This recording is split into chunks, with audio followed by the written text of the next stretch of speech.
कोठरी भितरे आबद्ध थिबा मानसिक अनग्रसर युवक युवती उद्धार।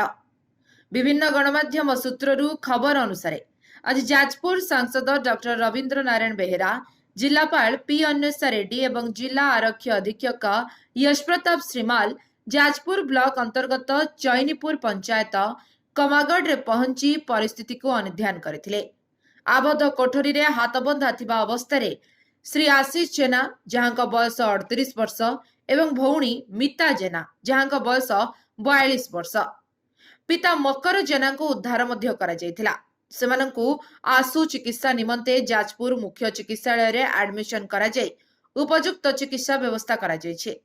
सेमानकर मानसिक स्थिति रे सुधार आसबा परे कुमारी मिता जेना को सुकिंदा स्थित मानसिक अनग्रसर केंद्र मिशन आश्रय ठारे एवं श्री आशीष जेना को भद्रक स्थित श्रद्धालय केंद्र ठारे थैथान पाई जिला प्रशासन द्वारा स्थिर करा जायछि। तत्संगे संगे सेमानकर आधार कार्ड करने सहित भत्ता आवास गृह इत्यादि सरकार पक्षरु जोगाई देबाकू जिलापाल सूचना दैछन्ति।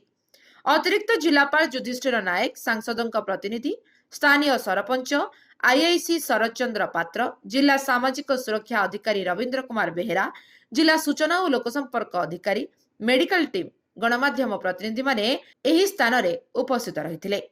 जाजपुर अभिमन्यु मिश्रଙ୍କ रिपोर्ट, लिव लाइफ ओडिया।